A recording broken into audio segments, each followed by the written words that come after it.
Hello everybody, welcome back to Maypole. We are currently playing on a pre-release version of Maypole. It is currently in private testing, very near moving into Giants testing, which means that hopefully we'll be seeing Maypole released in the next 2 weeks. From what I understand, Giants is getting very caught up with respect to their mod holding list. In fact, they were expecting to be up to, I think, things submitted by the end of February this week. So hopefully that holds true. And mods from apps have had a priority for a while now. So if this gets uploaded here in the next week or so, then hopefully we'll be seeing it toward the middle or end of April.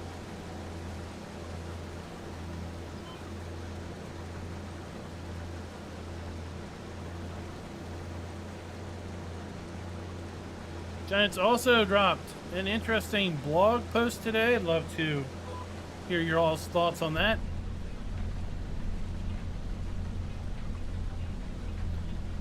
Partners were provided an opportunity to post questions that we would like to see, or that we felt the community would like to see answered in such a blog post.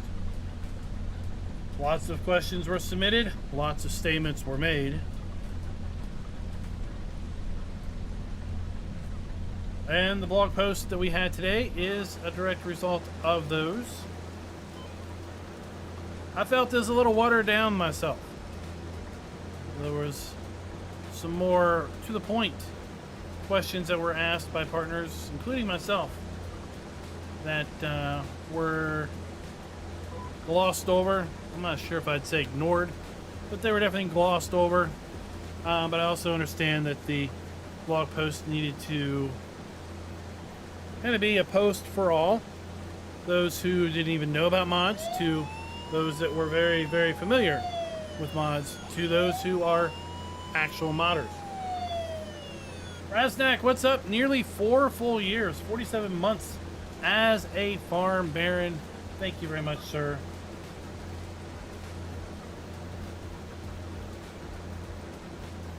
What, survivors in like your season 100?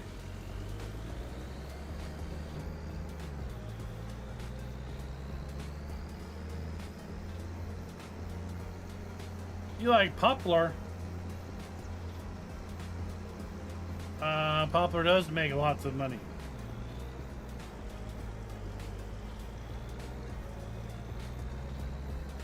In fact, the video may have been my video. If not, the video you watched may have been inspired by my video.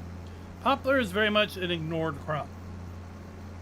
Lots of people ignore it because it's not exactly the fastest crop to grow. It's not exactly the fastest crop to harvest, but it can definitely pay off.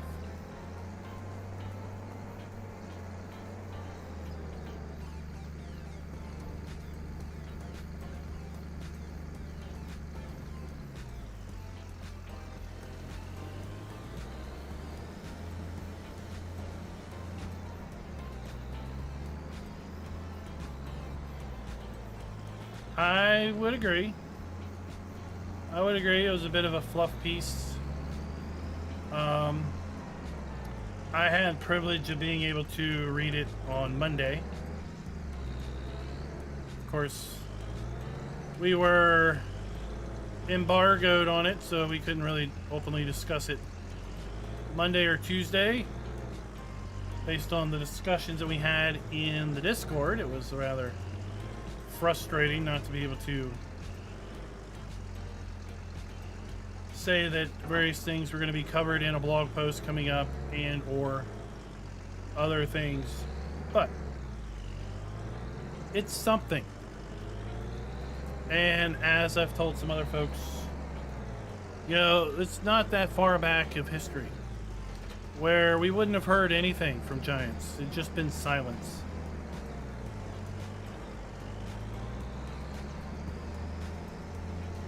So while it necessarily wasn't what we all wanted to see, the questions weren't things we wanted to have answered, per se.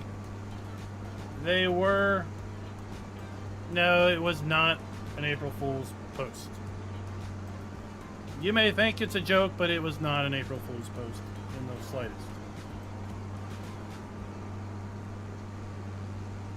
This has been in the works for about 3 weeks. And in fact, Giants asked if we would prefer to either have Giants just release the blog post when the information was ready, or if we would rather have some early access to the information so we could prepare our own content to coincide with the blog post, and that's the option we chose. So the blog post was planned for release on Monday or last Friday, but instead it was released on today. What's up, David?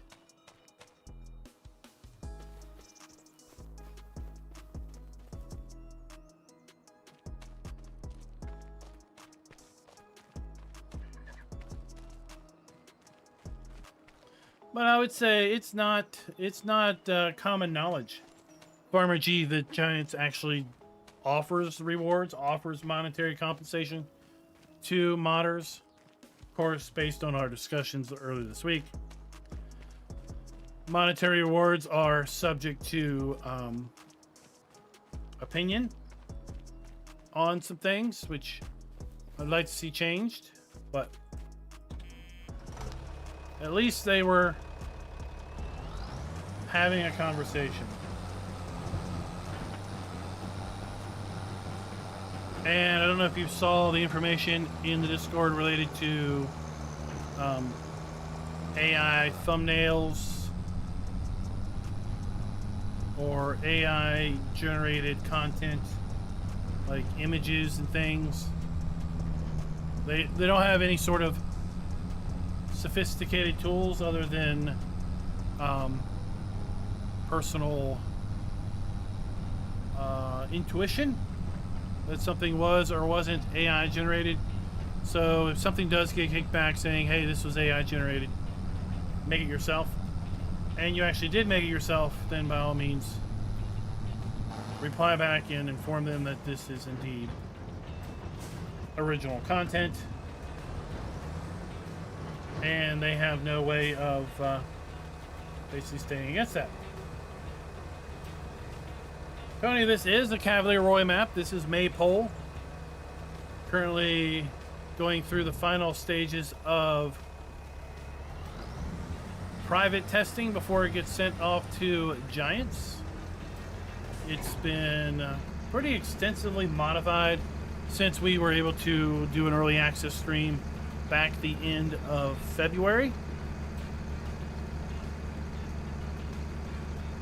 In fact, Cavalier Roy said the whole map had to be lowered. So here's the PDA. We start out here on the main farm, a very busy main farm. Chickens, 2 cow pastures. We have sheep and horses.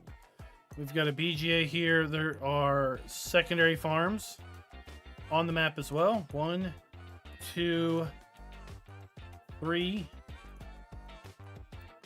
4, 5, and a building area. So there's potentially up to 6 farms or building areas on this map. Excellent for multiplayer because you've got a whole lot of fields here and a whole lot of farming options. Lots of things that can be done either singularly or kind of joint operations.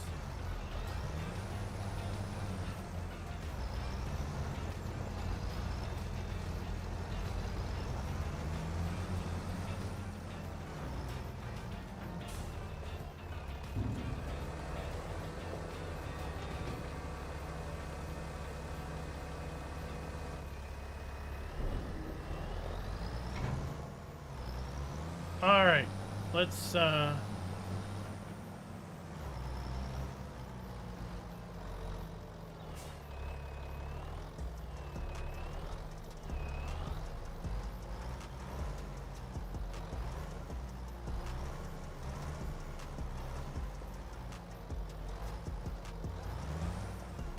get this trailer parked.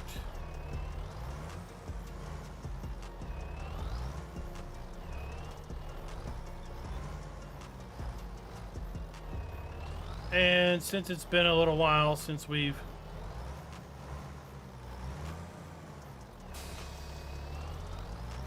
shown this map off, let's go show her off.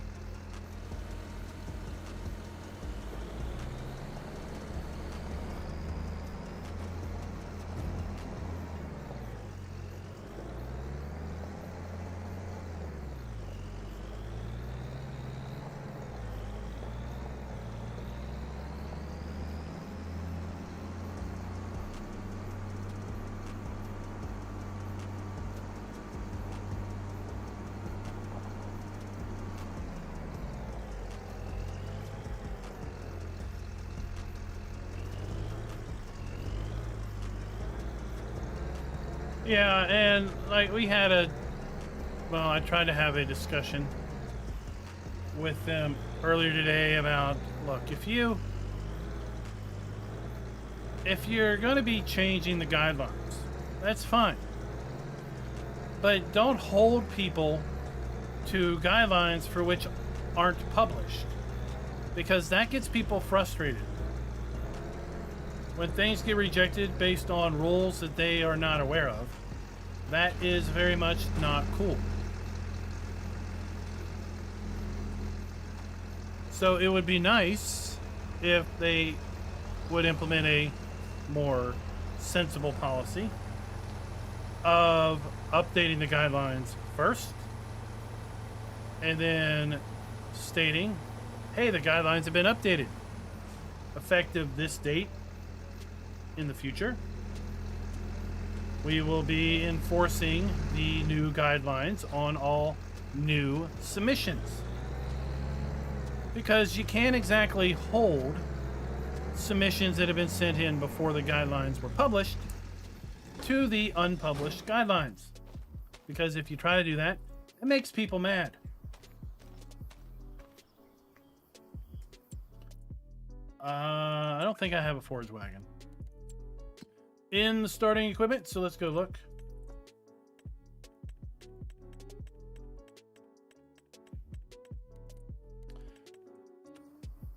What I got back, yeah, Totem Farmer, we know. The only thing consistent with Giants is their inconsistency. The thing I got back was something about we're not going to go back through the mod hub and retroactively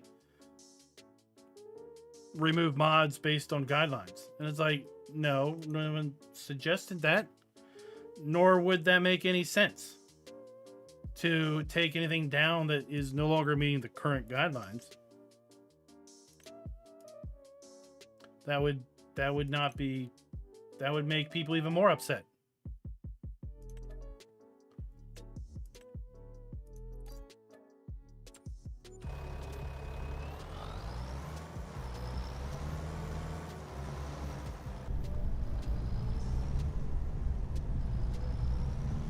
I mean, I think maybe what they need is they need a little bit of their own medicine, where someone changes the rules on them and doesn't tell them, and then rejects something.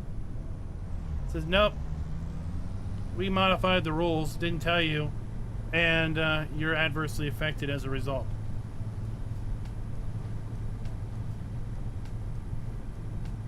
What's up, Liz? How's it going? Now, it's perfectly sensible to establish an AI policy on generated content. That's fine. But what I don't like is trying to hold people to such a policy that's not been published yet.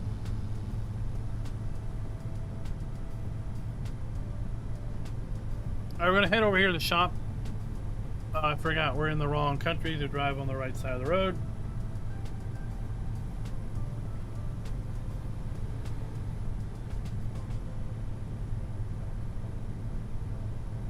Don't you try to pass me.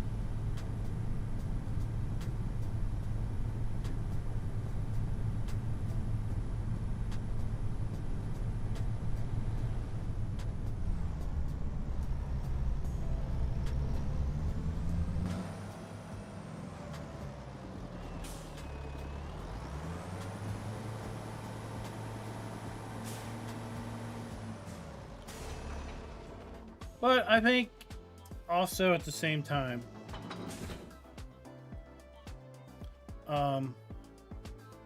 let's pull this up. Booyah! Here's our blog post, right? Yada yada yada.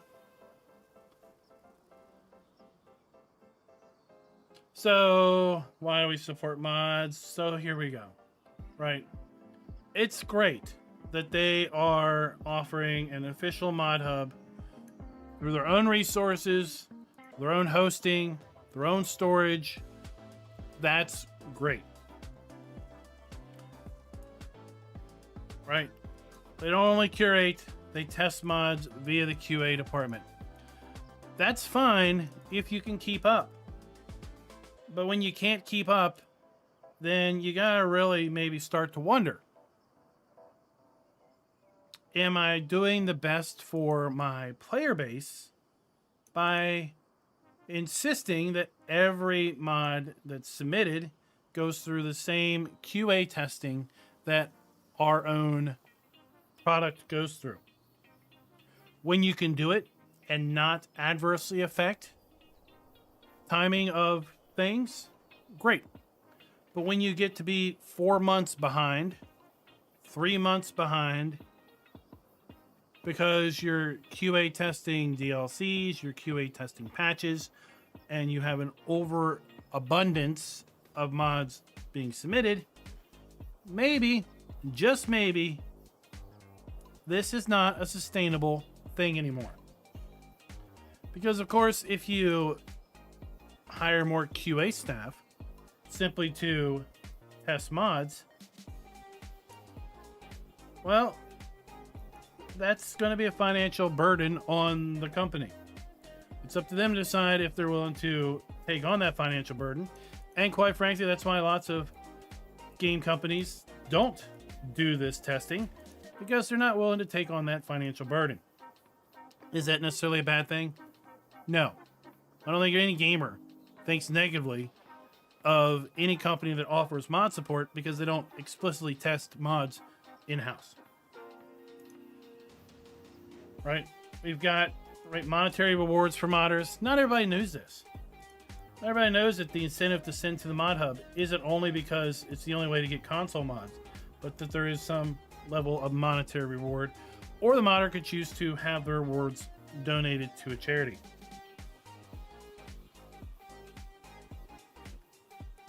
Did you know that there are now free modding tutorials? They didn't used to be free. Sometime in January or early February, the $4.99 modding tutorials were made free. So it's nice that they are free now, but they weren't free for their entirety. So here's one of those additional farms, and everything can be sold at all these farms. And all of these hedges, they can be cut. Now, in this case, we've got not only a hedge, but we also have a fence. But you can cut the hedges and then expand your fields, merge your fields, or just increase the access points to the fields.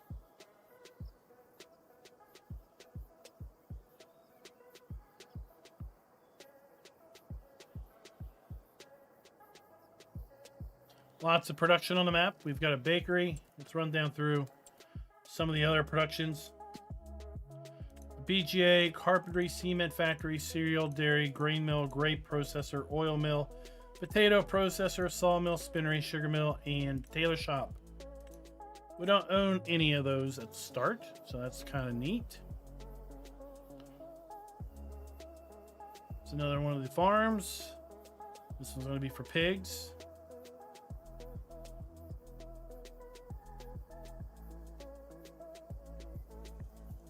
Got our sawmill.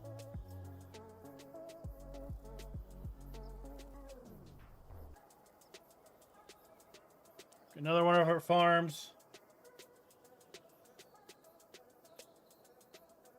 It's a bit foggy.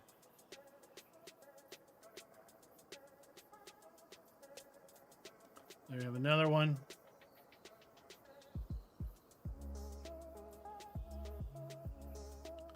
Another one. Another one.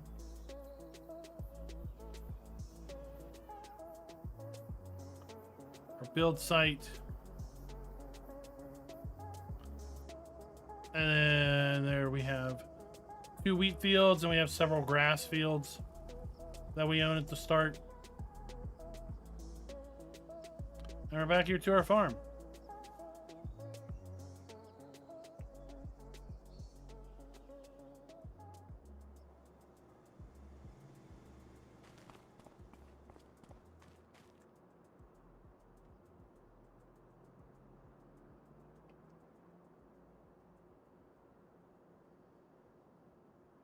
So let's come back here.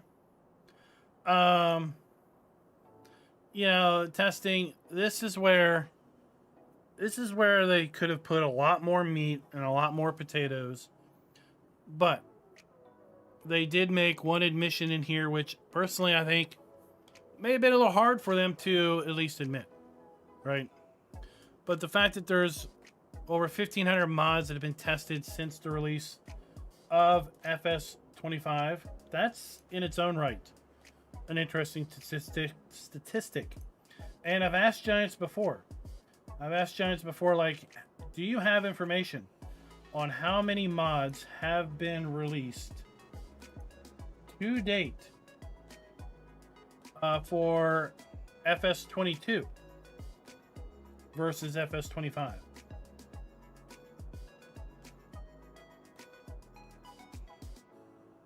So we have 66 pages, and there's 28 mods per page. And then we have an additional 8. So over 1,800 mods have been released so far for FS25. That's over the course of, what, 4 months, right? The end of November. So we have the end of December, end of January, end of February, end of March. 4 months. We're just a little bit more than 4 months into the game's release. That's 464 per month. If we say the game is going to run for 3 years, that's 16,704 mods at this current pace to be released. You know how many mods were released for FS22 on the mod hub?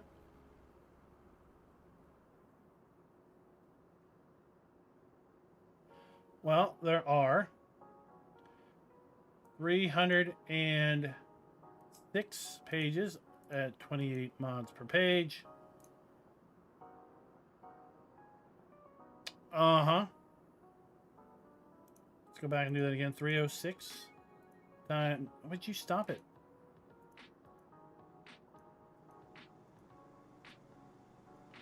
$8,568 plus another,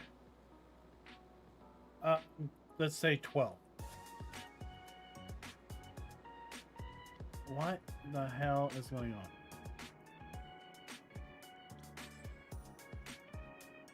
So almost more than double. We are on track to have more than double the mods released on the mod hub for 25 than 22.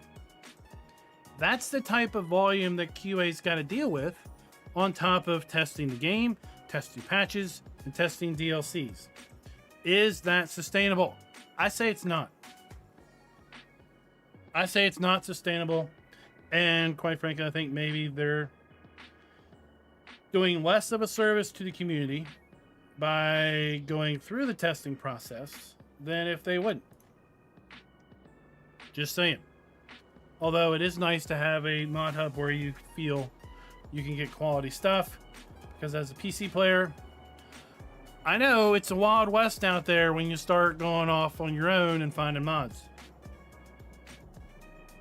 You gotta be real close, real particular.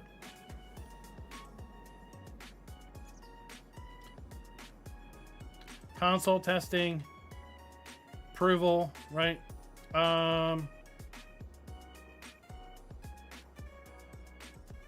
We can talk about some of these QA questions if you want.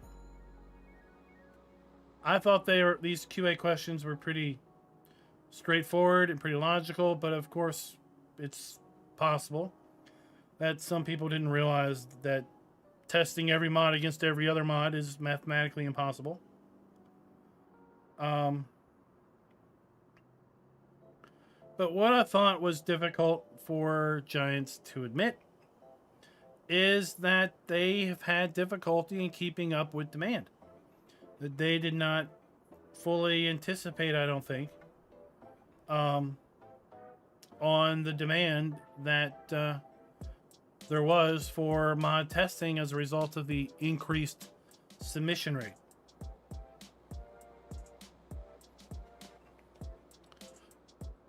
So I'd love to hear what you all thought. What's your take on my take or the blog post in general? What's up, chat? What's up, Diablo del Toro?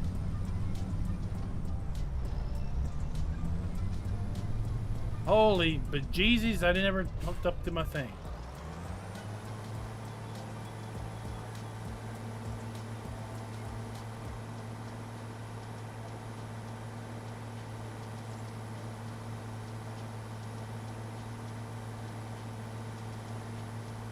Let's go back here and get it.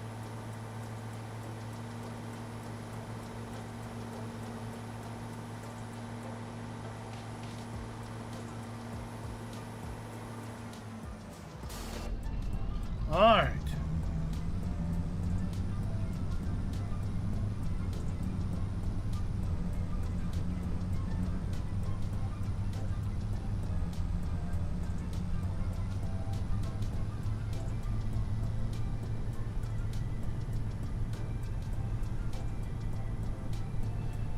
Now, they've definitely kicked up the testing speed and working through the submitted mods. Since they don't post the number of mods pending testing anymore, they only post to some degree an inaccurate count of days to test. We don't know how backlogged they are or were. And what we really don't know, and we've asked before, can you give numbers? On average, how many mods are tested per day? What we get back is, well, it depends. Well, pardon my Spanish, but no shit. It depends. But when we say on average, do you average 5 mods tested per day per tester? And if on average you have 10 testers on any given day, it's not hard to come up with averages unless you really don't know the numbers. But it would be nice to know if you're testing on average 100 plus mods per day and the number of mods pending testing just keeps going up. Well, a sensible person can figure out that, well, if they're testing 100 per day and the number keeps going up, then they must have over 100 submissions per day.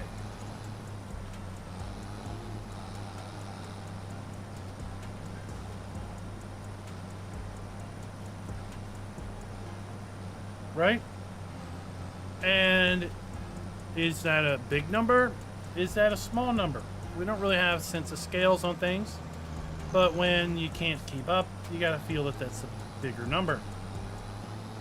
If we had these types of information for 22, then we would know, oh, well, in 22, at their Giants' peak, they saw 75 mods submitted per day on average, whereas in 25, they're seeing over 100 per day. Let's give them a little bit of slack. Right? Let's give them a little bit of slack then. But when there's no information given, then, well, you don't know how worked or overworked or underworked the QA crew is in order to have some level of not sympathy, but I don't know. What's the word we want to shoot for here? You can put yourself in their shoes, so to speak.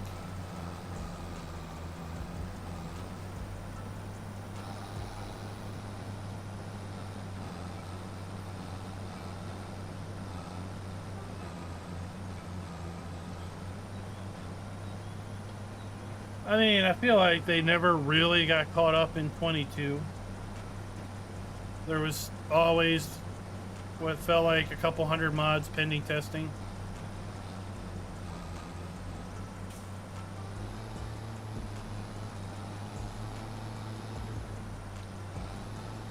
But if they are getting caught up, are they getting caught up because modders just stopped submitting things because there was such a backlog? And then once the backlog is lower, is there going to be a flood of new submissions? Because everyone's just sitting on their stuff? I proposed implementing a mod submitted limit. And it was basically immediately rejected. No, we'll never do that. You didn't even fucking listen to what I was saying. So what I was saying was that you establish, let's say, a limit. That no modder can have more than X mods in the testing queue at any one point in time. Okay? Because we've seen, as recently as this last week, we've seen on a one given mod day, the same mod author have 6 or some mods get released. Well, you know, there's a branded variant for PC, there's an unbranded variant for console of 4 or 5 things. Well, suddenly that's 8 to 10 mods. They all got to get tested.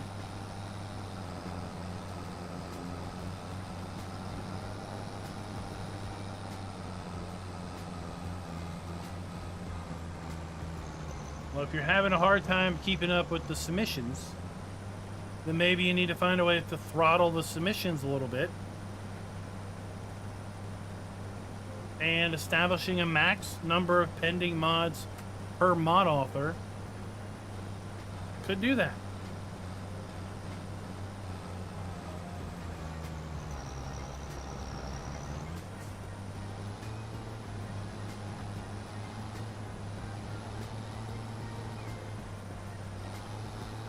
Now, I agree, Roy. I agree.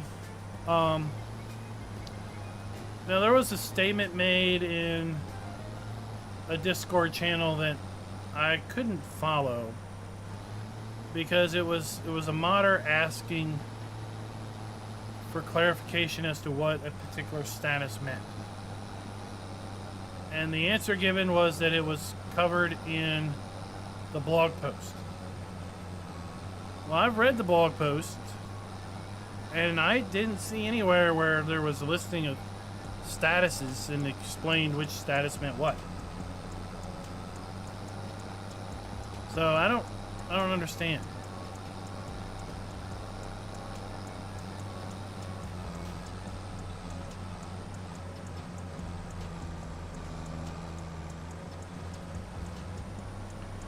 But in general, things are getting better.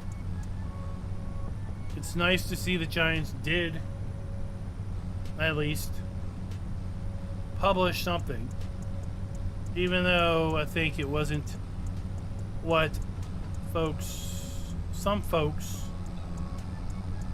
wanted to see or have answered. It hopefully opens up and continues a dialogue for further posts on things, and subsequent posts could get a bit more meaty and a little less fluff.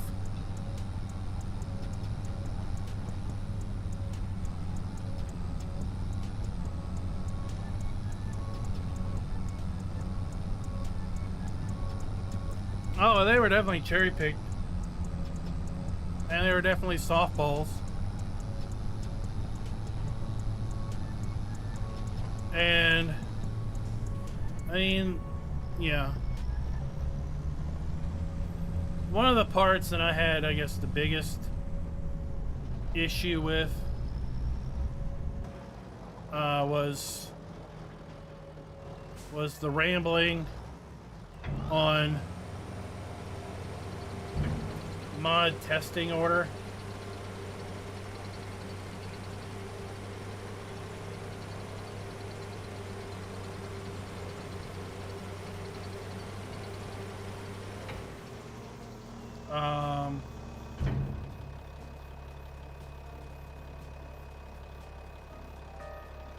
So like this one.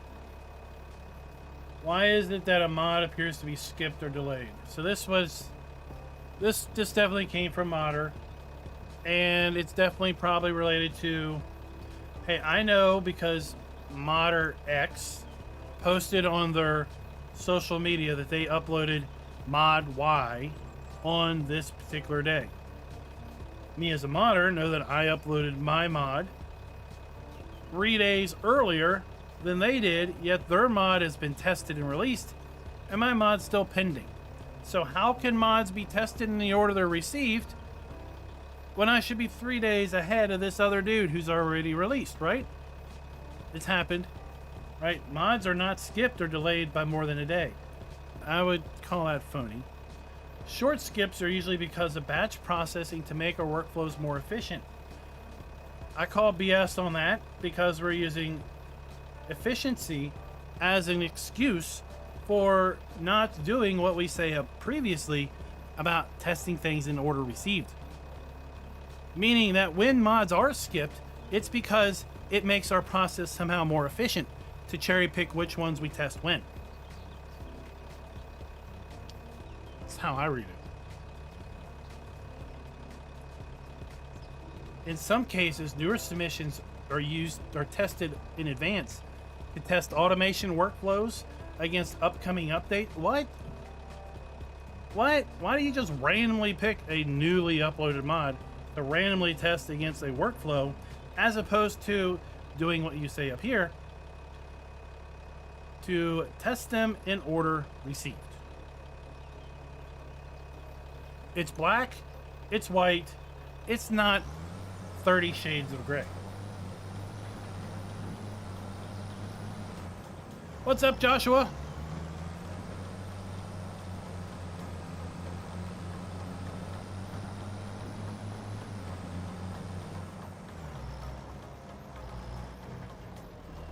I think, yeah, I mean, there's like, what? So I think Farmer G's got another example of a mod for 25 being rejected because of something that they now don't want in mods, but it's not in the guidelines. Just like their new AI policy is not in their guidelines.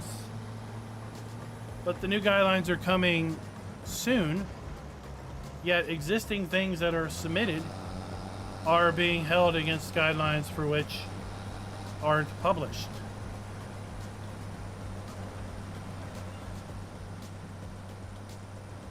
But this stream is not going to be a 2-hour rant. I have to not go down that road. Or I'll get worked up more than I am.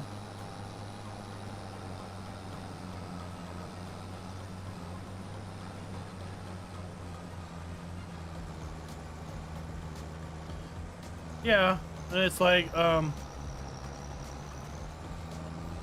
this building has too many triangles. Well, it's your building.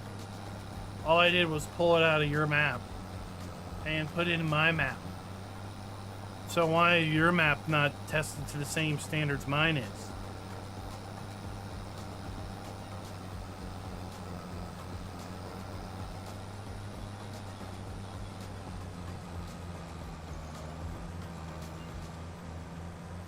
Consistency. The only thing that's consistent is their inconsistency. I feel too much of QA is left up for subjective opinions per QA person.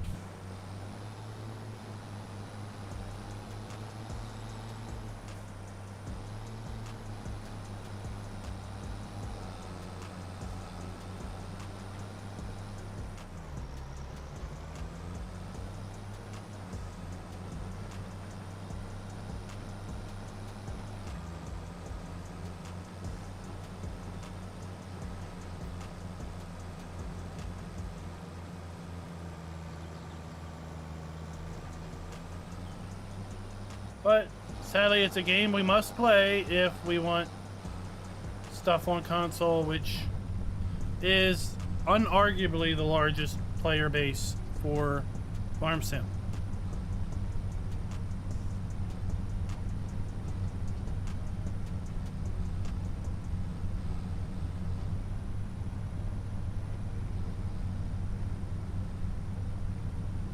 What maps are you guys playing? What's up with that?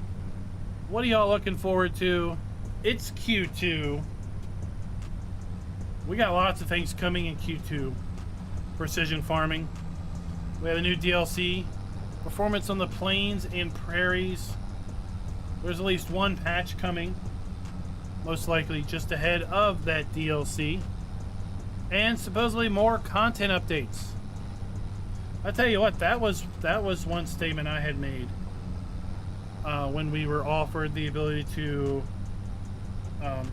provide feedback on mods, Mod Hub, and questions. How do I get rid of the bushes? On this map or on any map? On this map, we get rid of the hedges or the chainsaw.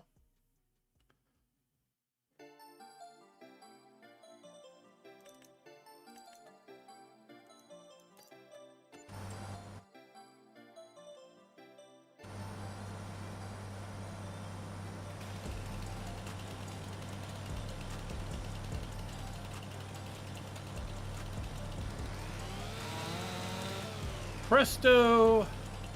The hedge is gone-o. Of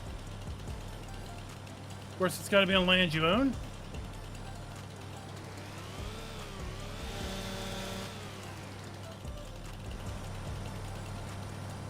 Now, this doesn't necessarily work on every map.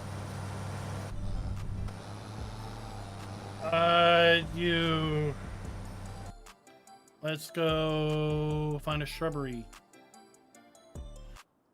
Where is we at? Do we have a shrubbery here? We'll just plant a shrubbery. So let's go here to shrubbery mode.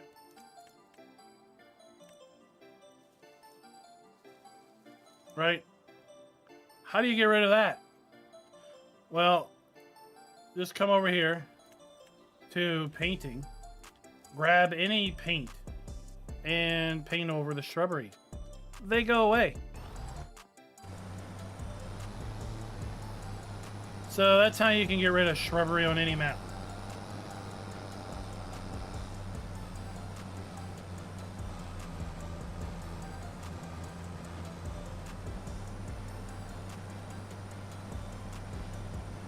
Oh, back to content updates. and mods and what the community wants.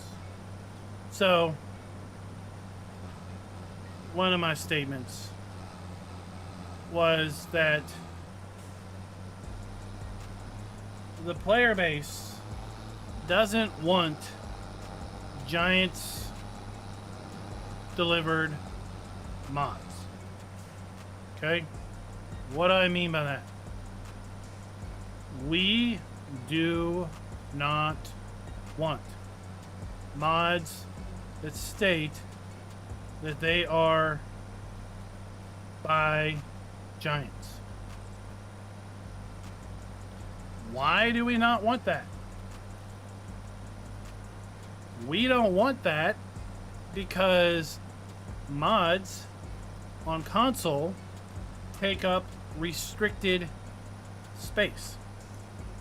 So on PC, we have literally unlimited storage, right? I've got an 80 terabyte NAS at the house. I could put my mod folder on my NAS. I could map it.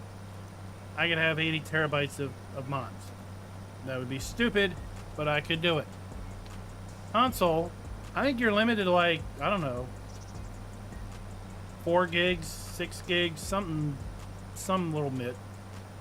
So any mod in your mod folder is using up that quota.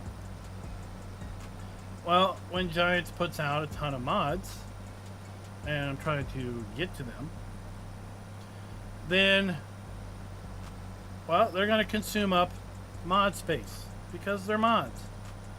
But when Giants releases a content update, that includes things like the 2 tractors and 2 front loader arms that we've gotten recently, they are incorporated into the game install. That doesn't go against your mod space. That goes into a different category, and therefore,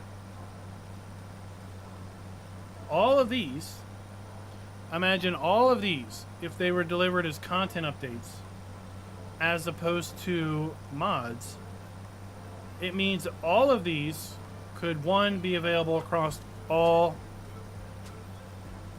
maps, and none of these would consume your precious mod space on console. Instead, they're released as mods. And if you want them, you've got to weigh, is this mod worth this much storage to another mod? And to some degree, I tend to play with far fewer mods than many other folks. But still, as you get further and further along in your FS25 gameplay, you could potentially have some hard decisions to make as to which mods and maps you do and can't have in your mod folder because of that space limit. So if all Giants mods were delivered as content updates, then there would be 4 months into this and we have 4 pages worth of Giants mods. There would be that much more space available for the console player. So I've asked, what goes into things that are content updates versus things that are mods?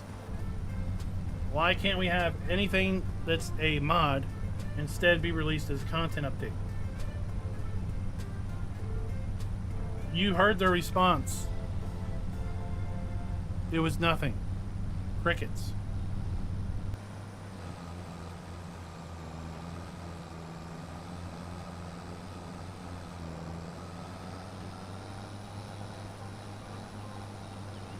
What's up, Gold Gaming? How's it going?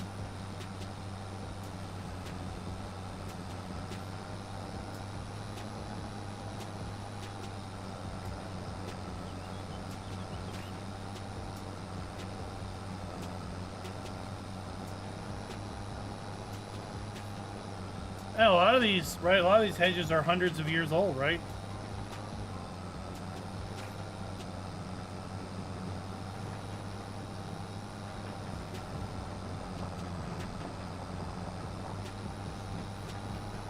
I mean, I expect, and I don't want to put answers in their mouths, say, yeah, that's why.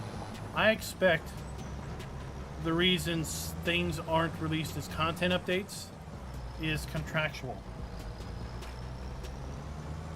Right?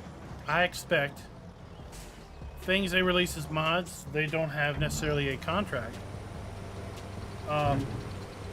to have as base game equipment. Maybe they have a license to continue to offer it, but the contract doesn't necessarily dictate that it will be included in the game files, the game install.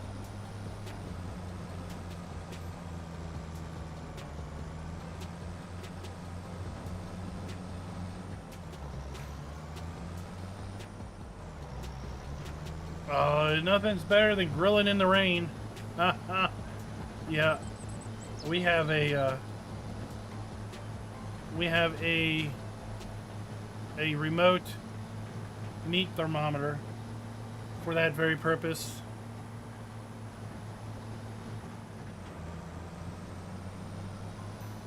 Take the receiver and go inside, and then you only go outside when you need to.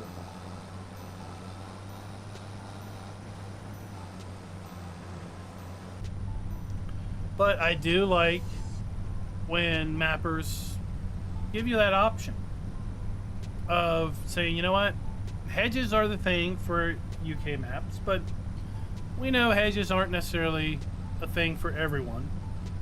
So if you want to go through the effort of clearing them, you could. Some maps offer a quick way of doing it. Cut down a pole, and Cavalier Roy has done this in the past. Cut down a pole and all the hedges on the farm go away.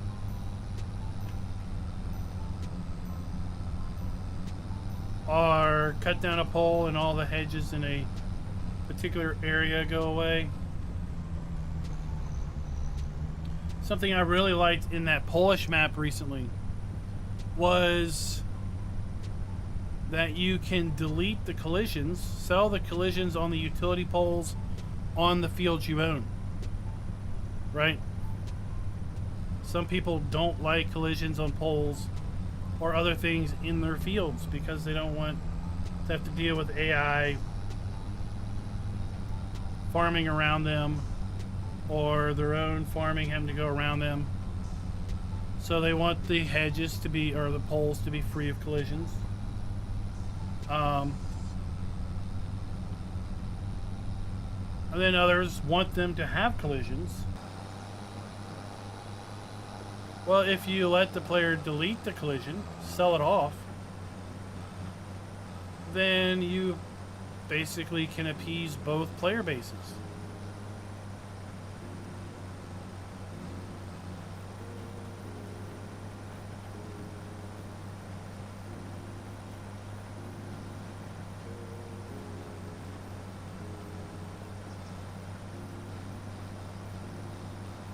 I think Farmer G, they're a business, and they are therefore in business to earn money, make profit. Everyone's allowed to profit. You're just not allowed to profit too much. That's what I tell them.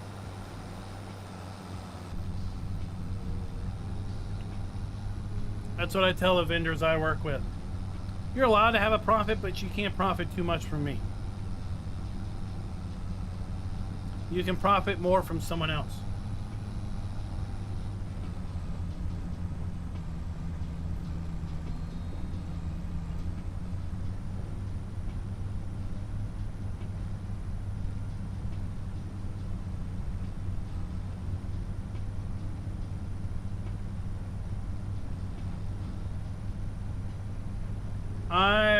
Gold Gaming, I will show that as soon as we get done with this. And in fact, I'm going to go hunt me down an apple tree and cut it.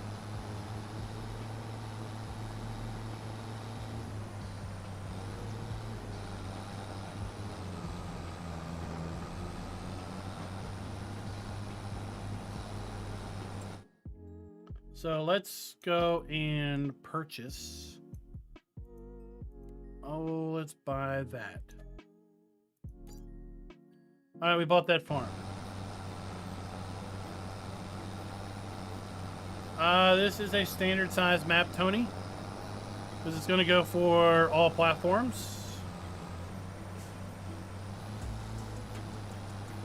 I'll show you a way, if you don't know, how to know which size map things are.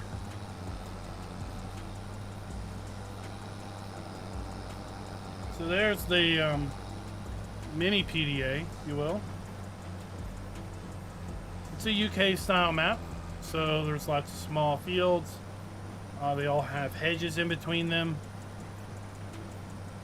tight lanes, but you could delete the hedges by cutting the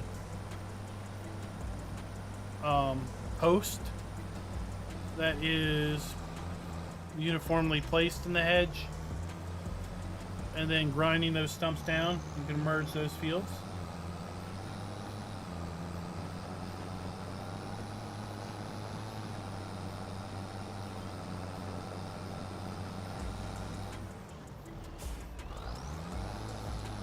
All right, let's go.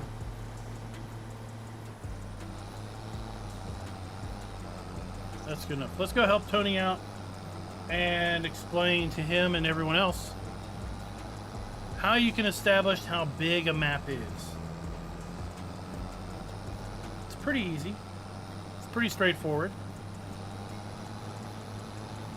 Every map, every standard map, is 2 kilometers square.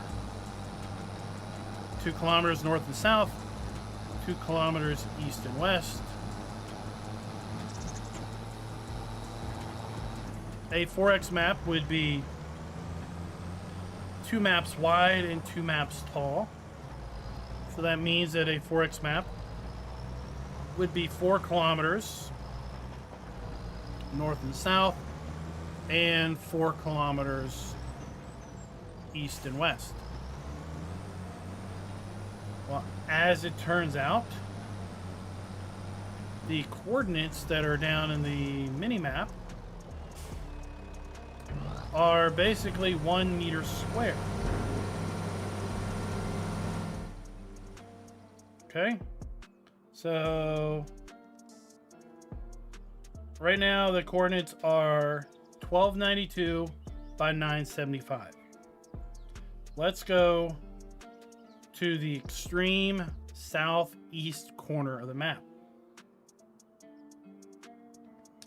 On a standard size map, the extreme southeast corner is going to be no more than 2048 by 2048. Okay, what do we have? I'll read them off to you because I can't zoom in down there. 2047 by 2046.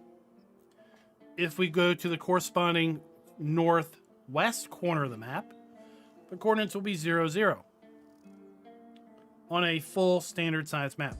If you've got a map that's smaller than standard size, then the extreme corners will be something other than 0, 0 or 2048 by 2048.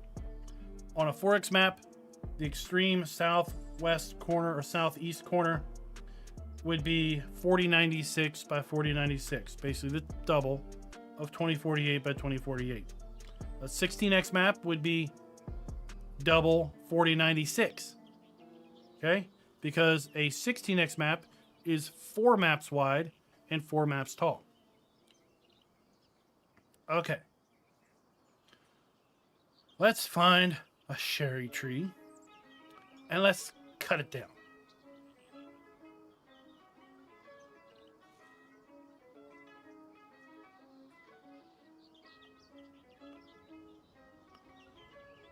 An apple tree.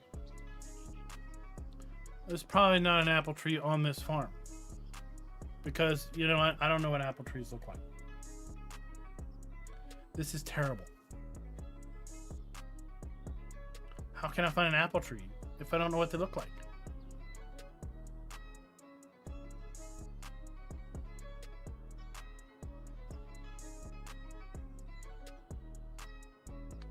Did I go and pick a farm that has no farmhouse? Off the road. Oh, here's the farmhouse.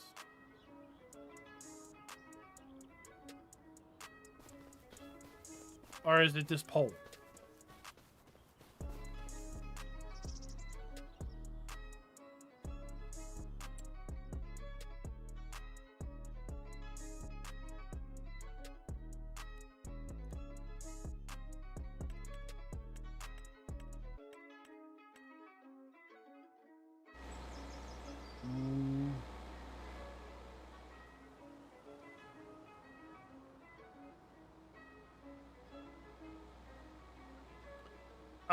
Uh-huh. I always see how things go. In 22, it was a pole.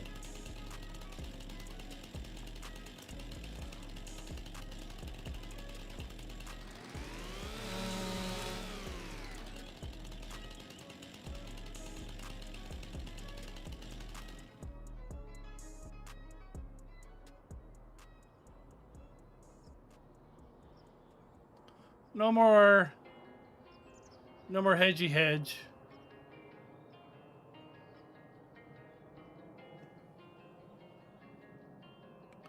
No more hedgy hedges around the fields we own.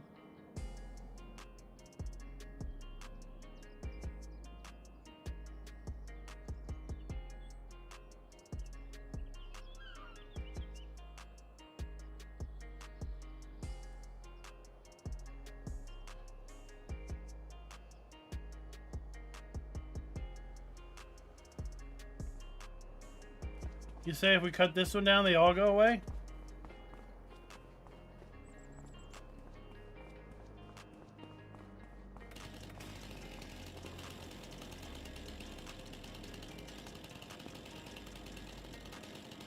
Should we do it, people? Should we do it?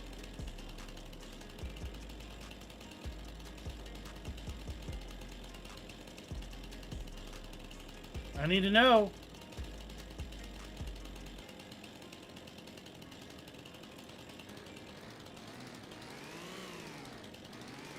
Oh, wait, I don't own it.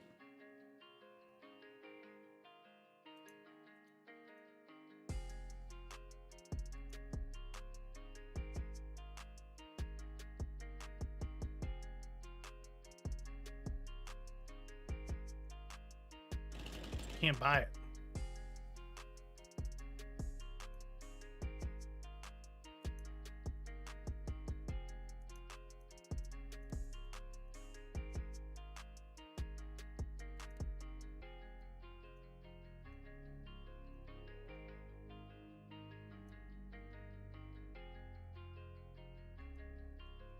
I can't buy it. I can't do it.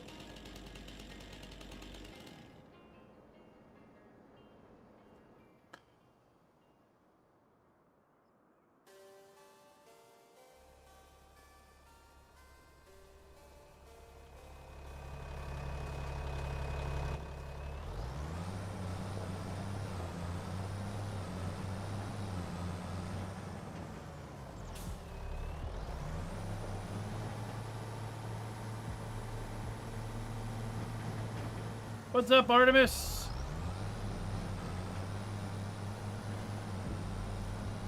Ah, yeah, that's fine. That's why I show these maps off with minimal mods, right? Did you get out of my way, tree?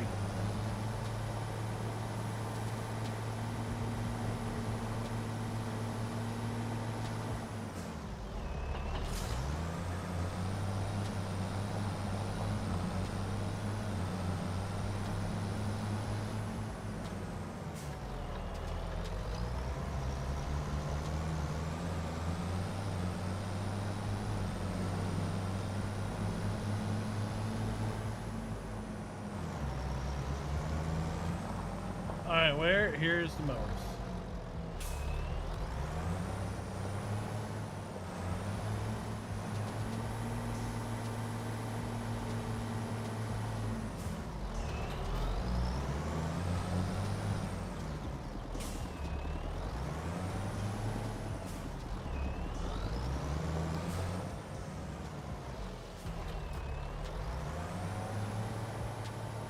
Well, that's what we do around here. We test things to the limit. We hold people to their word.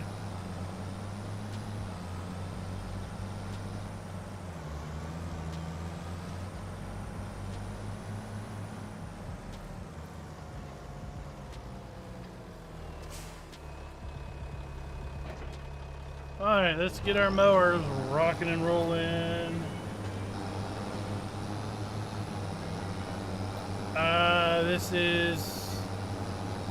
It'll be available for all platforms when it is available.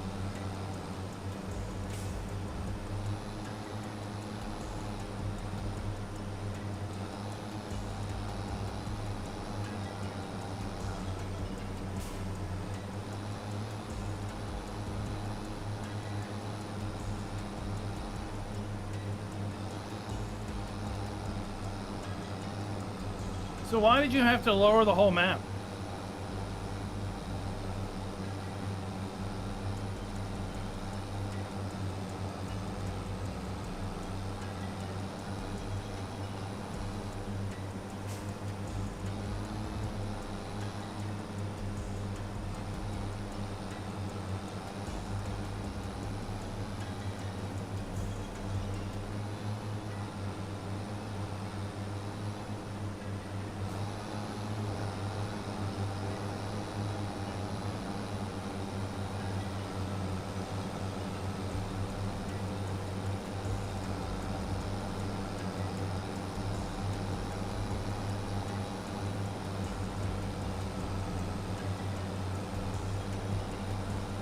Oh, you know what we haven't done yet? This video is brought to you by Darren Cassell and Dwayne Unruh. Thank you for being farm barons.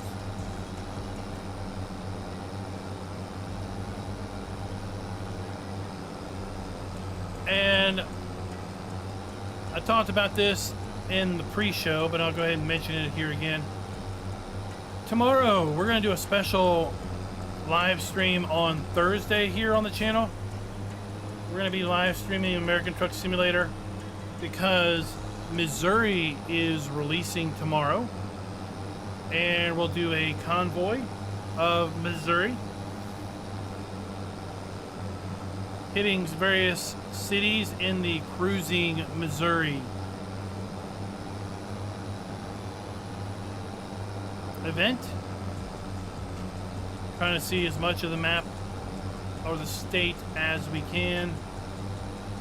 And then we will, of course, continue our march around Missouri every Sunday for the next several Sundays, all over on our secondary channel, where we stream American Truck Simulator every Sunday night. So you can find us over on the second channel by doing Explanation FK's Funhouse. That's where we stream on the weekends. Things like Wreckfest on Fridays. Right now we're doing a multiplayer Baldur's Gate 3 on Saturdays, and then ATS on Sunday. But tomorrow we'll put ATS in this channel due to the DLC release.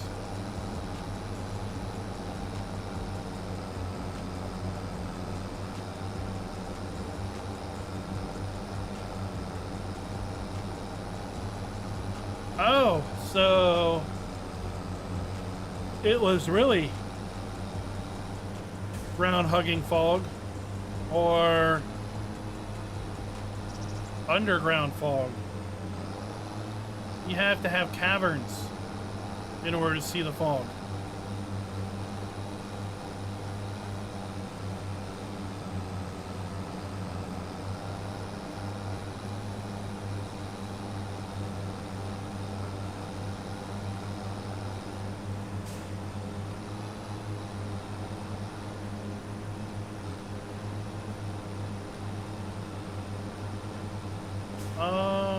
Yeah.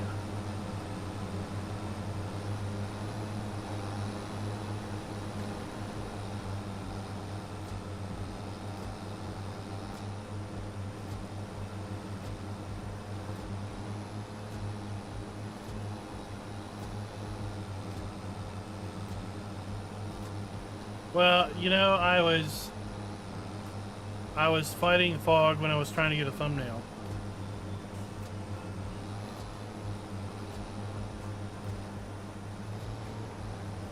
In fact, I was trying to figure out how I could turn the fog off.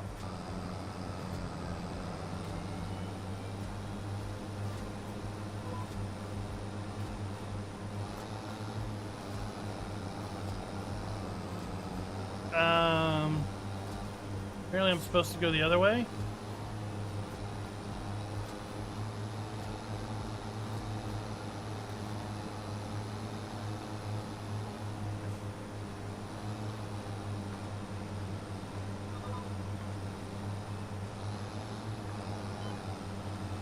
This is why I don't like offsets.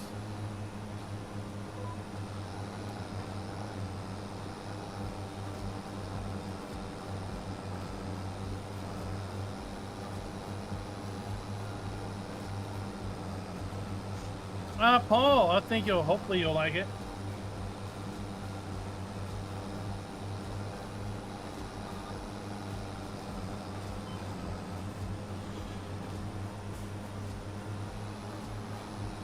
I like it because it's another one of the just chillax types of games.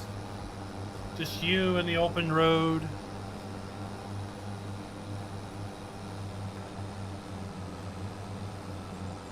And with the new convoy mode that they've subsequently added, it's fun with friends.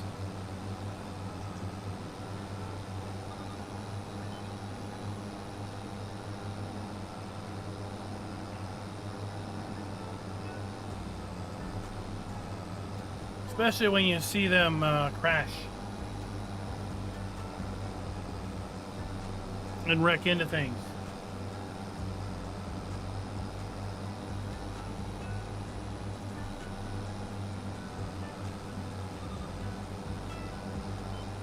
So Farmer G, I've been saving myself.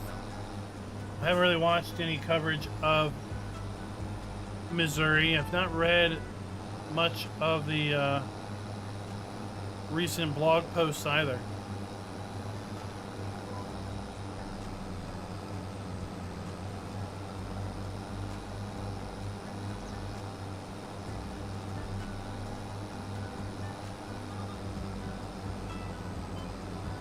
So we'll be doing the ATS live stream regardless if a map drops tomorrow or not.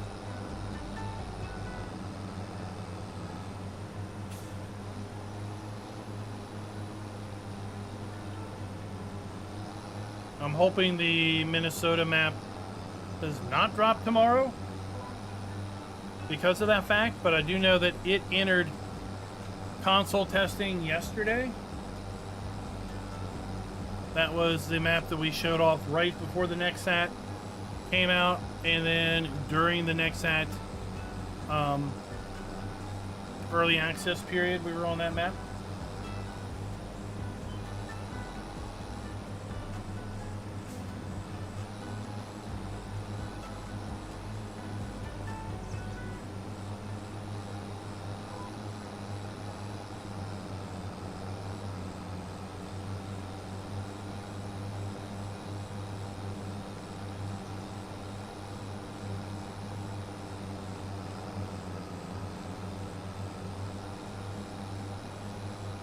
Holy!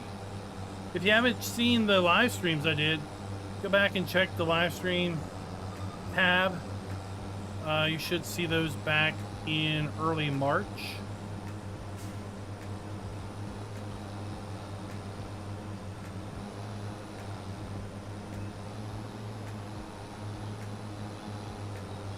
It's got deadly traffic.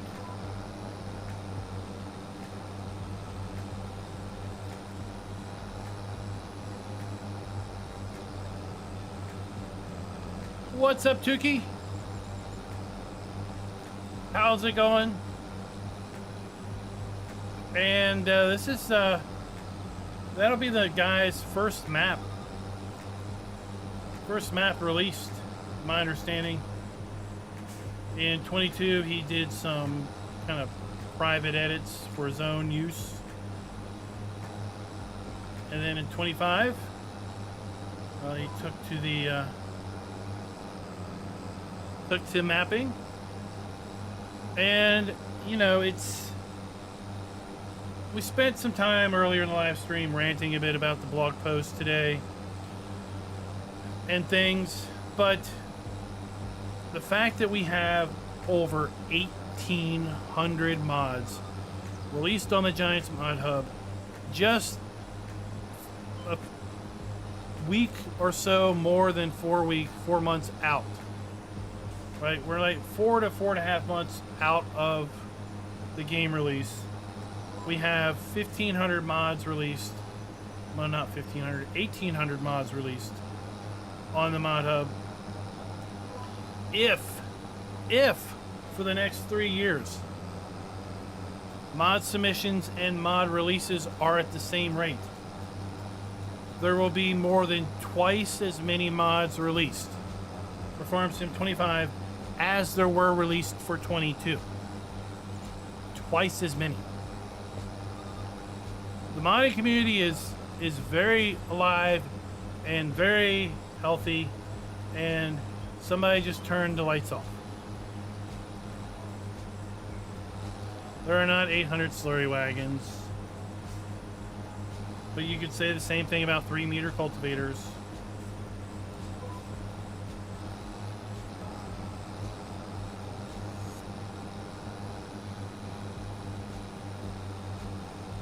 It is a lot of mods.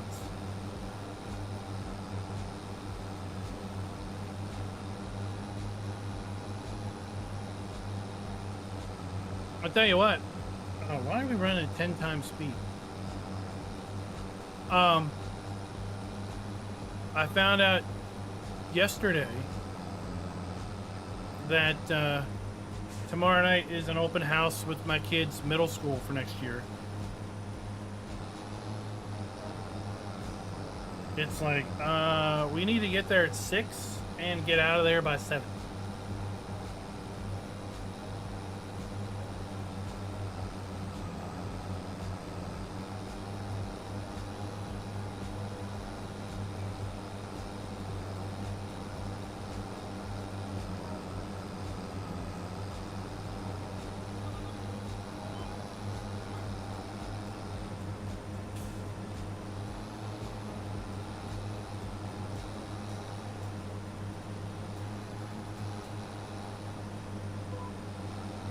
Well, see, Gold Gaming, it's a triple-edged sword, so to speak.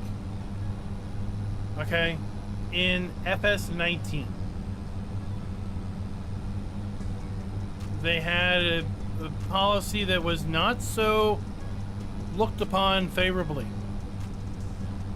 where after so many of a certain type of mod was submitted, they just stopped accepting them, except for 3-meter cultivators. They accepted those for an unlimited quantity. So there were people who would have things rejected.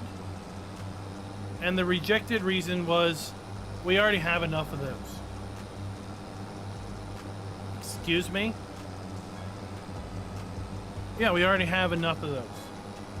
And then we had a point where there was the Highlander of mods. There could be only one. First to get it wins. So, and we had this happen. So, well-known mod author posts on social media, hey, we're starting a new project. We're working on this harvester. Here's screenshots of our early progress in Blender of building this harvester. Okay? Like 2 weeks later, some other mod author suddenly has that model harvester on the Mod Hub. But it's clearly a rushed product. It doesn't even really look like the real life model, but it's the real life model on the Mod Hub. He who gets there first wins. So the person has taken the time to actually build a custom model from scratch and posts about it on social media is therefore, well, restricted from being able to share their creation with consoles because they were not first to the party. It's happened. So in 25, it's a little loosier with their whole restrictions. And now they just say, this isn't eligible for reward because we have too many. Or more appropriately, it's too simple. I'm gonna hire a helper. Go do something. Are you gonna do something? Oh. Do this.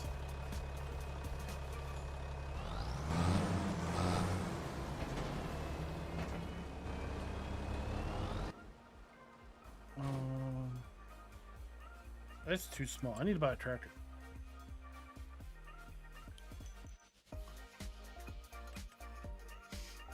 We need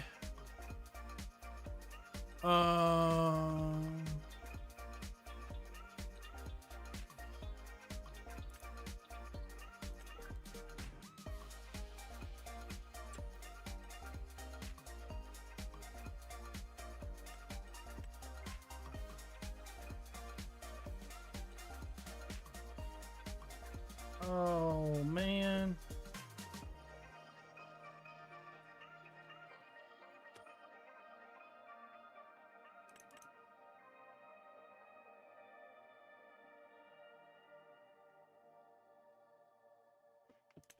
All right, we'll just go with this.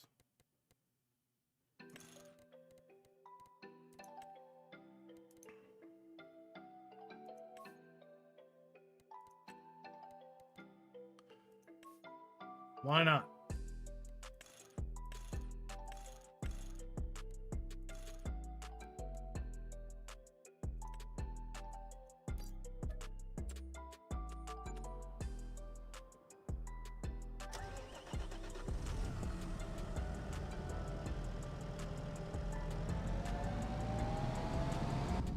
So that caused a little bit of a ruckus earlier this week.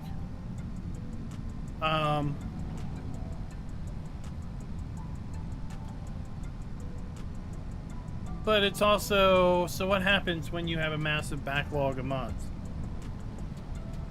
What happens when a mod author works on a mod, let's say a production mod for TMR, because it's not like we have 3 of those or more in the mod hub.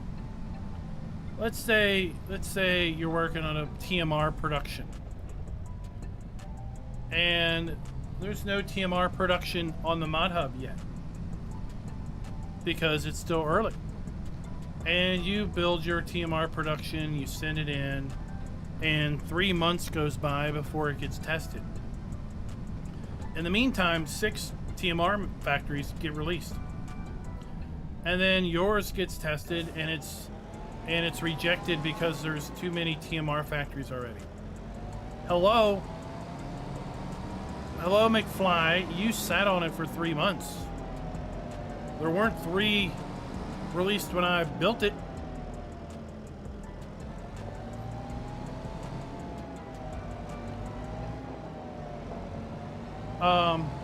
But now it's like, oh, we have too many TMR factories, so we're not going to make yours eligible for compensation reward. What? I worked on this. I put hard effort on it. Well, apparently what the policy is supposed to be, and I say supposed to be because I feel that there's some QA folks that are using some liberties with what things are supposed to be and interpreting things a little different. So it's supposed to be if the mod is too similar to another mod and or not complex enough. Like if it's using a base game model and it's basically XML edits versus a factory that was custom modeled, or maybe it's not only a TMR factory but it also does pig food, and maybe the TMR and pig food are manufactured in some novel way different than the base game recipes.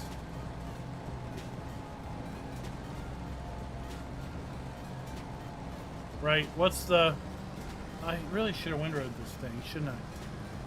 What's the, what makes yours stand out unique from others? And when you have 75 3-meter cultivators, well, what makes your 3-meter cultivator different from anyone else's 3-meter cultivator? Or how can you make yours stand out above the rest?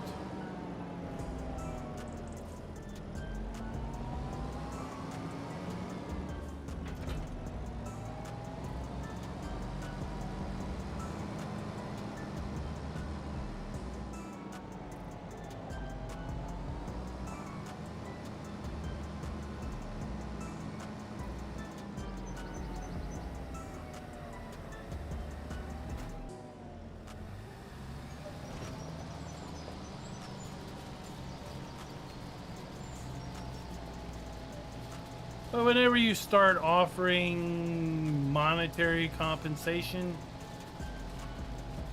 like, you know, people can get upset when they feel that they're not given their due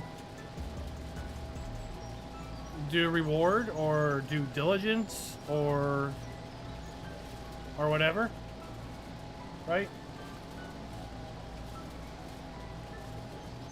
It's potentially one of the reasons why lots of companies don't issue monetary compensation to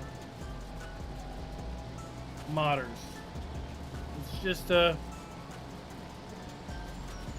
muddies the water.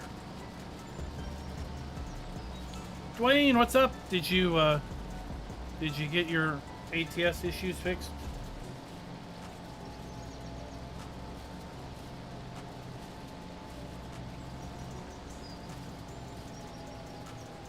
At least with respect to joining the server. Great.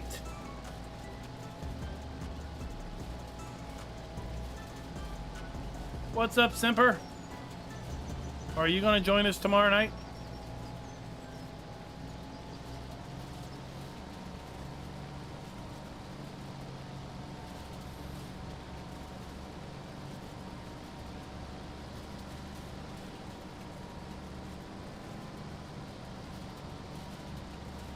Doughboy, what is up, man? Long time.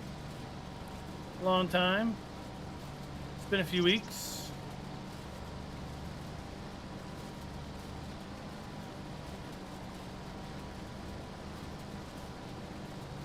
Rewards are based on lots of factors. Quantum, number of downloads, and rating is definitely comes into play for things that are eligible for reward.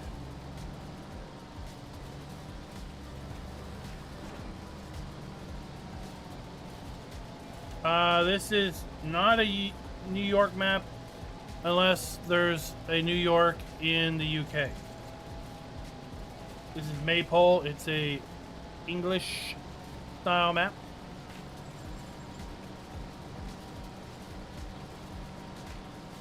We'll say English Irish. It's from the great island of the UK.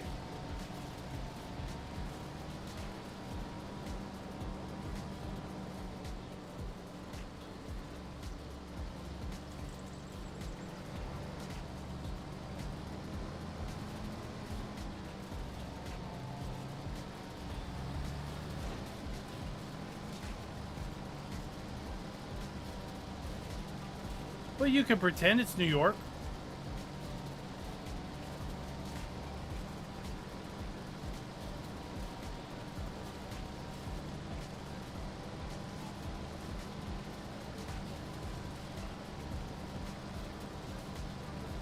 So not every mod on the mod hub is eligible for reward.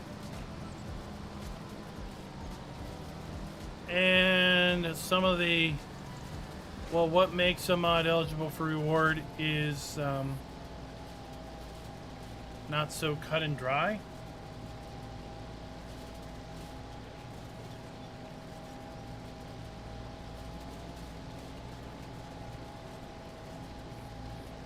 Well, now you shouldn't be paying anybody for any map because that's against Giant's terms of service.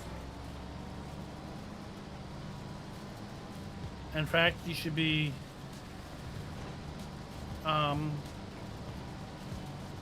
letting Giants know those folks, because anything behind a paywall is a violation of terms of service. Now, free will donations are perfectly fine. If someone says, here's my map, if you like it, consider giving me a donation. That's fine.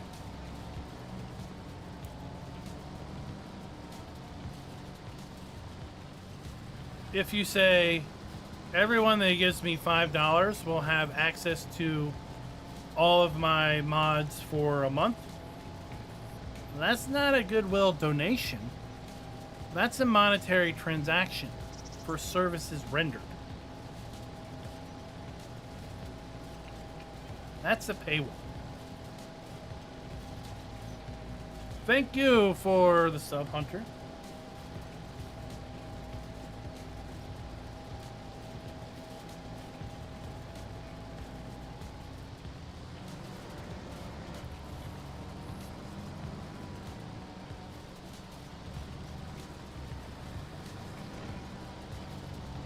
Well, we do need more proper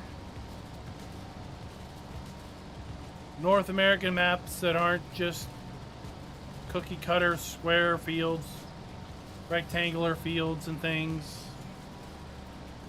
But we're only 4 months into the game, so we still have a good 3 years to go. And, you know, best maps take the time to make.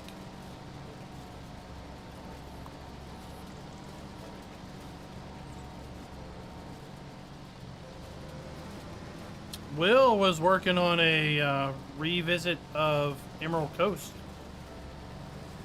but I haven't heard from him in a couple months.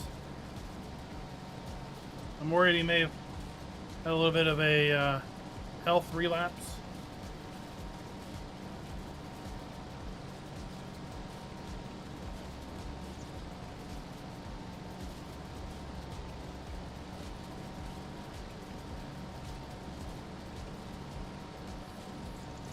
Yeah, I mean, for me, even the practices that Hoffbergman, Farmer Andy does, where his supporters get access to the map for the purpose of beta testing, that is technically a paywall, but he has long established history that his maps are released to the public within a reasonable amount of time. So from a ethical standpoint, I don't have a big issue with that. What's a reasonable amount of time? Well, that's subjective, for sure. But as someone who has done map testing for folks, I know that there's a degree of complexity and a degree of time involvement, and 3-4 weeks is not an unreasonable amount of time to try to give a good map a good shakedown, especially if things are updated during that period. But we've seen before folks who have things behind a paywall, and then release it to everyone only after a new game version's been announced, or within 60 days of the new game being released. Then everything they have ever done gets released.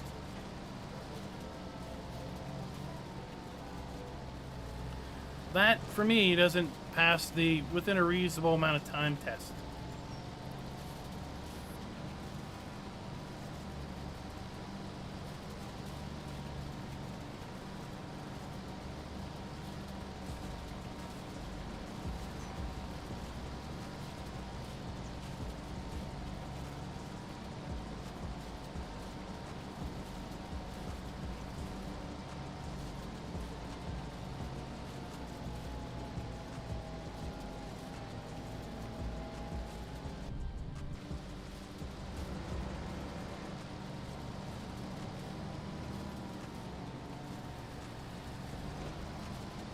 How's the weather been for everybody? It was hot last couple of days here. Hot for April, hot for March. Today it was pretty cool in the 50s. Tomorrow we're looking to rebound. 78 tomorrow, 72 on Friday, 81 on Saturday, mid 70s on Sunday, and then we plummet back to the 50s and 40s next week.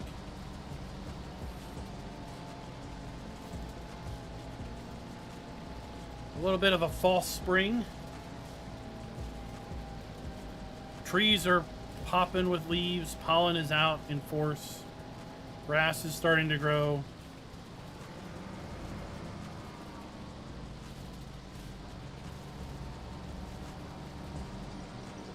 Oh, it was totally overcast here. I don't think we saw a hint of sun.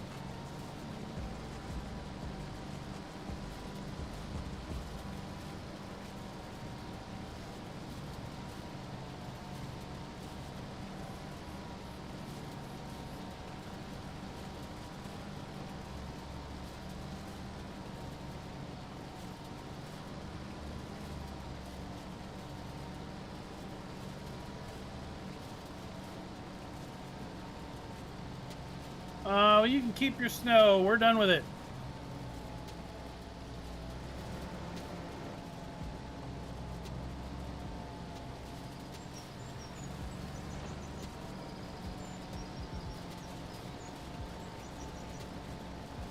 Is that looks like that dude's done mowing.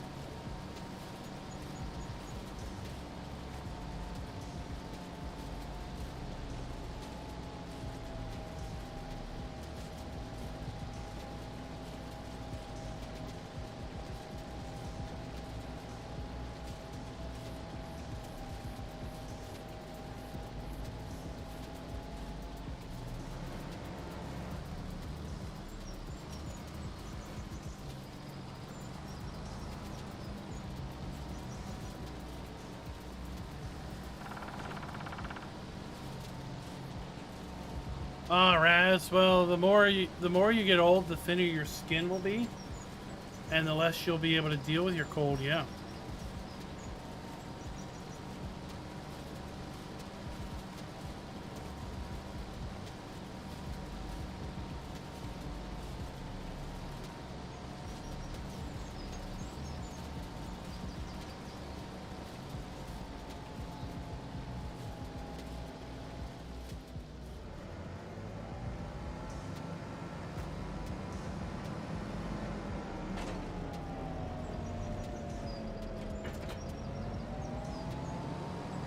Drop it off there.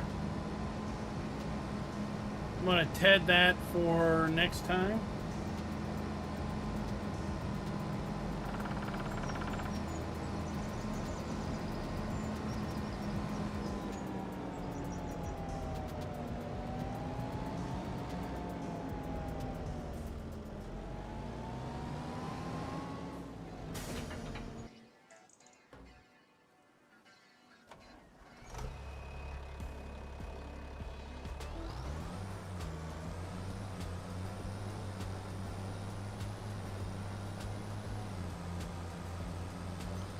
Alright, let's go. We own one more grass field.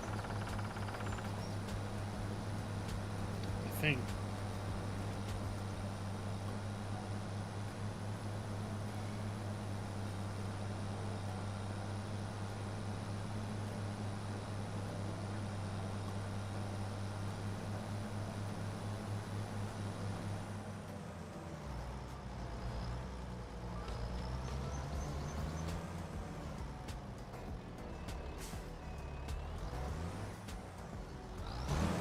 Alright, you go to work.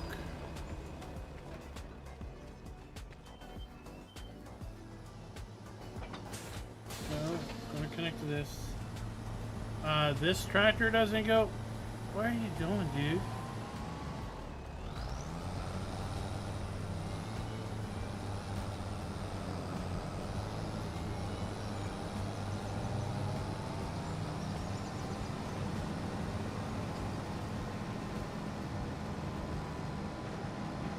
This dude's doesn't go over bushes?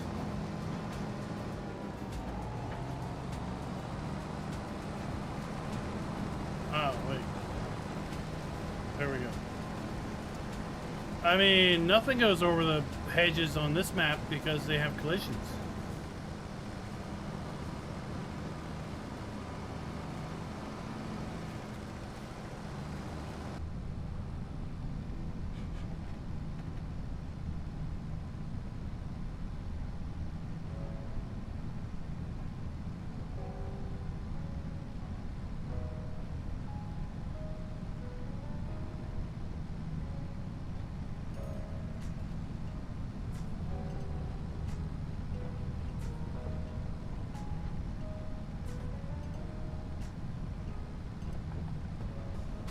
Well, one map you might like that's coming out soon, Doughboy, is a Minnesota map. Right now it's in for console testing. So it's possible to get dropped this week.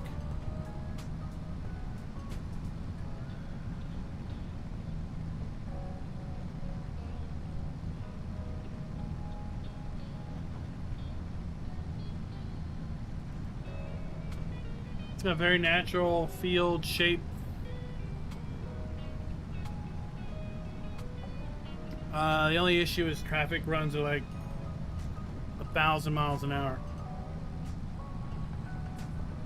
It's suicidal traffic, so it's realistic.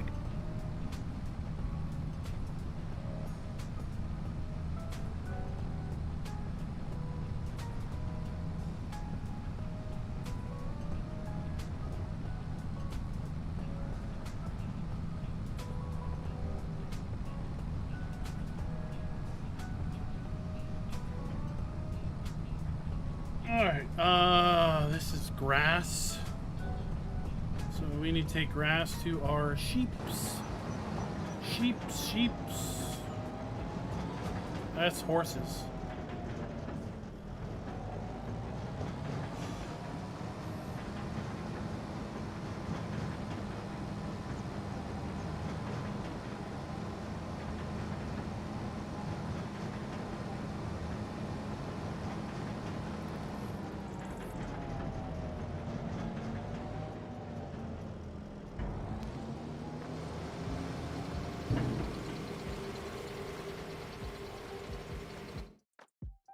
$438 sheeps.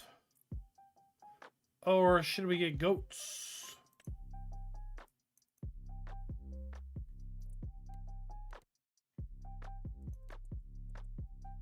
I would like 50 goats, please. Thanks. And since I really have no intention. Would you come on, spin? Of having any horses. We'll sell the horses. And we will put down some more sheeps.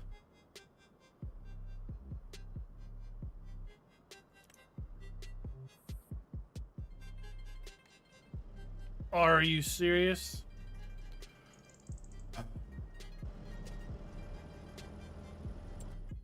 All right, let's do this.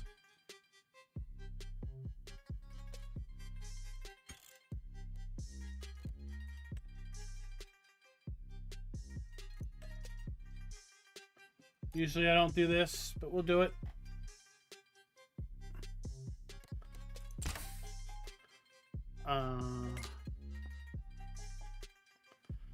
Are you... Give me more.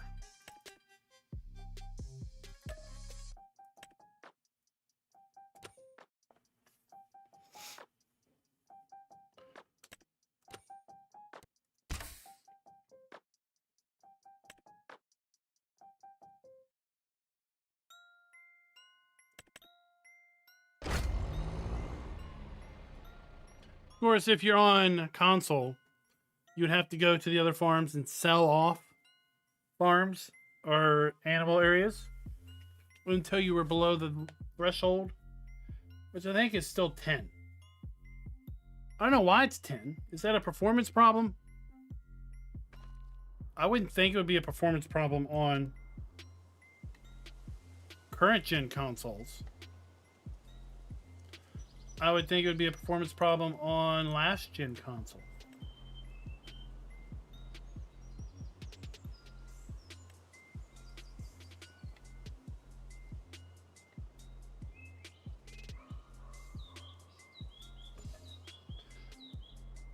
I do want to customize the fence. Thanks for offering.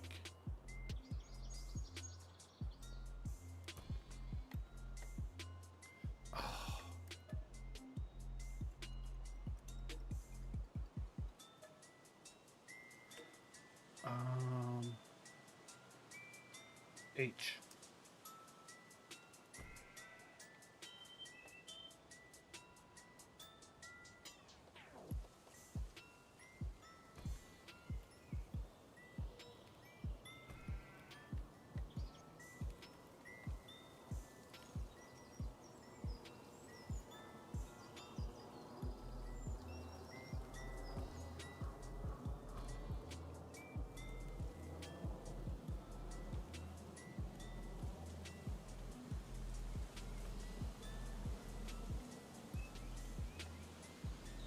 And I mean, one of this, right? I think this, the dynamic pastures is a great feature that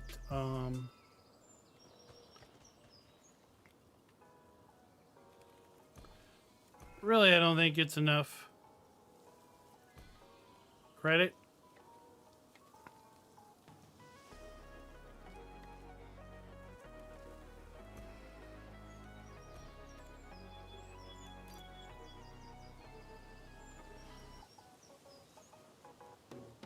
Where are we at? Oh.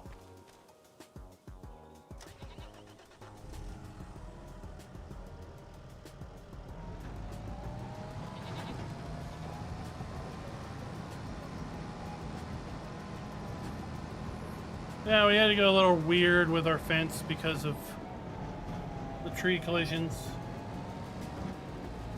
But I'm sure there's a mod that would fix that.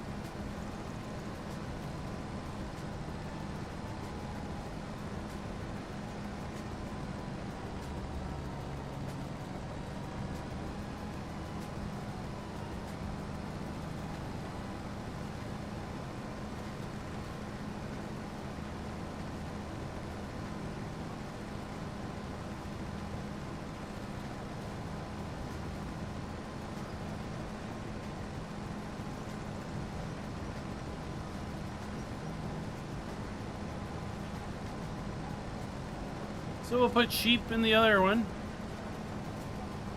So we get some goat milk rolling.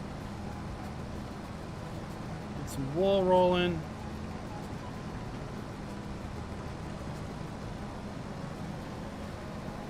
Tell you what, I'm excited about Hoff-Bergman release and messing more with the productions on that map.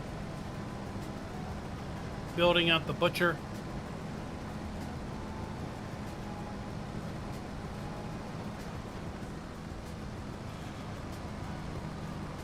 There is a lot of great things coming in April.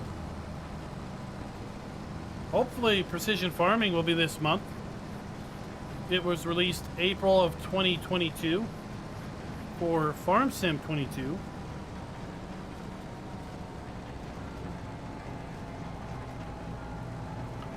So could it be ready for April of 25 for Farm Sim 25? We also know, like I said earlier, we have Performance on the Plains and Prairie, a DLC releasing sometime this quarter. That would be April, May, or June. Hopefully it doesn't release around the time frame that I am at PAX. PAX East is going to be the second week of May. I believe May 7th through 10th or something like that.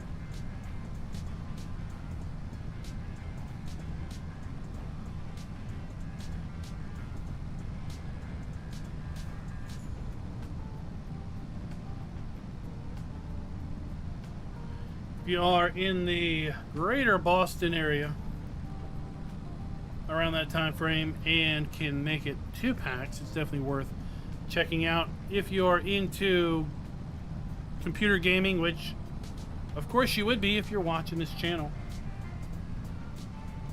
it is a paid event, so you would have to have tickets.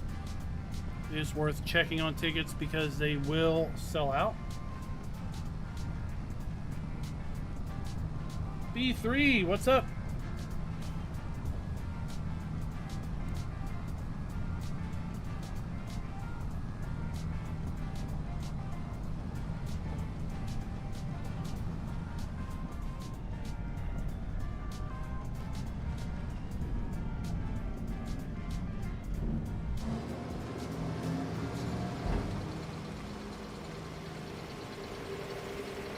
Oh, I'm doing good.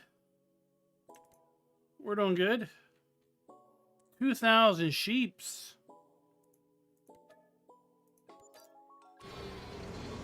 Man.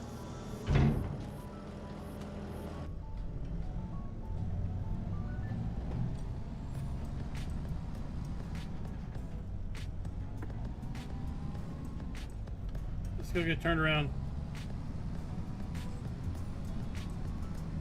It is about to go into testing. I don't think it's actually been sent yet. Very close.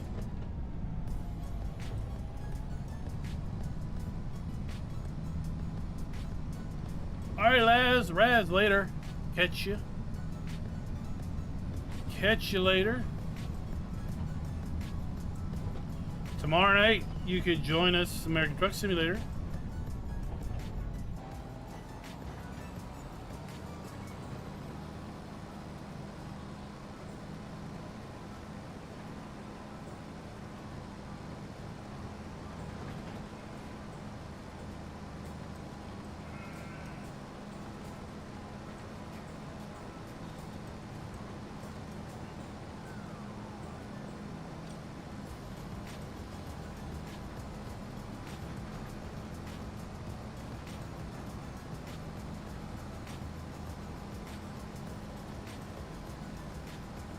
Alright, that's cool. We are actually just about done here as well. We're going to be hanging up here in about 5 minutes, top of the hour. Of course, feel free to check the replay out tomorrow. Have a good evening. Or what's left of it.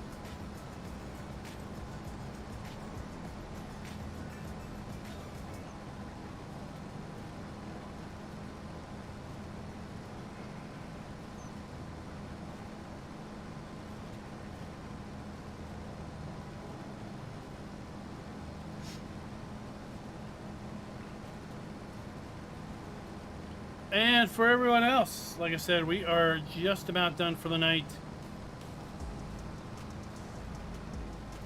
This will be concluding our Farm Sim live stream coverage for the week. Tomorrow night, we'll be back here on our main channel covering American Truck Simulator and the release of Minnesota, a new state for ATS. We'll be doing the Cruising Minnesota event, trying to get to as many cities as we can in a 2-hour live stream. Friday night, we'll be back over on our second gaming channel, FK's Funhouse. You can get a link for that if you put exclamation FK Funhouse in chat. We'll be live streaming Wreckfest on Friday. That's where we get all of our weekly frustrations out by deliberately wrecking everyone else. And it's a great time. We'll be back on the secondary channel on Saturday and Sunday doing more live streams in Baldur's Gate 3 and American Truck Simulator again. And then hopefully, if things go well, we'll be back live streaming on Maypole on Monday. That is, of course, assuming a map doesn't get released on Monday like it did this week. And then, of course, we're going to be focusing on that. But regardless, if a map comes out tomorrow or not, we're going to be doing ATS. And the same with Friday, regardless if a map comes out or not, we're going to be doing Wreckfest on the second channel. And then look for maps to be caught up over the weekend. Dirt Weasel, good evening to you, and, well, sadly, good night to you as well as everyone else. I'm going to try to put some time on this map over the next few days and the weekend to get, obviously, all this grass caught up, get the other two fields headed, windrowed, and collected so that we can start getting some hay in our automatic feeding robot areas for our cows. We'll also need to start making some silage.